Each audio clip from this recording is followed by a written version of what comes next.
Pour les oiseaux, l'hiver, ce n'est pas drôle du tout. C'est une période où nos amis ailés manquent cruellement d'eau et de nourriture.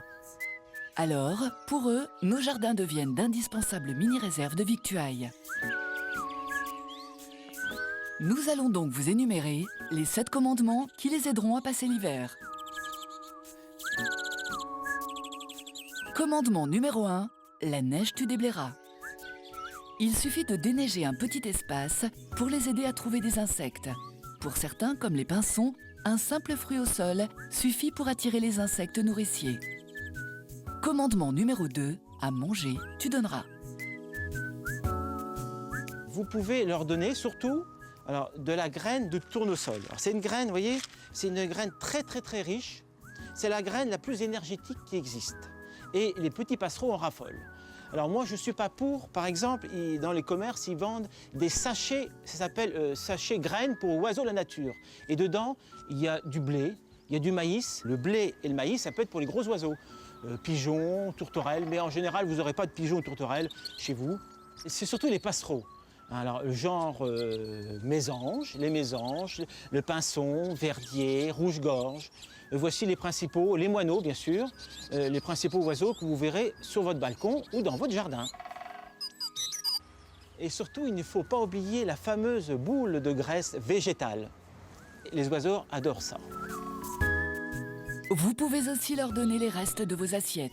Attention tout de même, évitez le riz non cuit ou le pain sec, car ce sont des aliments qui peuvent gonfler dans leur petit estomac. Commandement numéro 3, une mangeoire, tu construiras. Alors voici une mangeoire, achetée du commerce, donc il faut la remplir jusqu'à ras-bord. Pour les oiseaux, ce sera vite vidé. Ainsi accrochés à un arbre, les oiseaux sont hors de portée des chats. Veillez tout particulièrement à ce qu'ils aient à manger le matin et le soir. Le soir, ils doivent emmagasiner assez de graisse pour tenir toute la nuit. Et le matin, ils doivent reconstituer leurs réserves. Commandement numéro 4, à boire, tu donneras. Ici, donc, les oiseaux ont besoin de boire l'hiver et même de se baigner. J'ai filmé un rouge-gorge en train de se baigner en plein hiver et il faisait froid. Je dis pauvre bête, mais non, il a besoin de se baigner. Un bain très utile pour qu'ils puissent se laver, mais surtout pour que leur corps s'imprègne uniformément de la sécrétion huileuse qui imperméabilise leur plumage et les protège du froid et de la neige.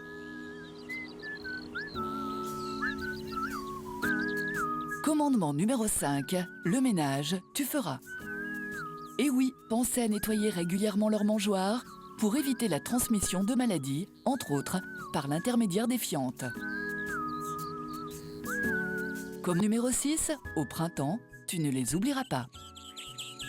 Dès le mois de mars, des nichoirs peuvent leur être très utiles pour héberger leur progéniture. Alors oui, le nichoir à mésange, c'est le plus connu.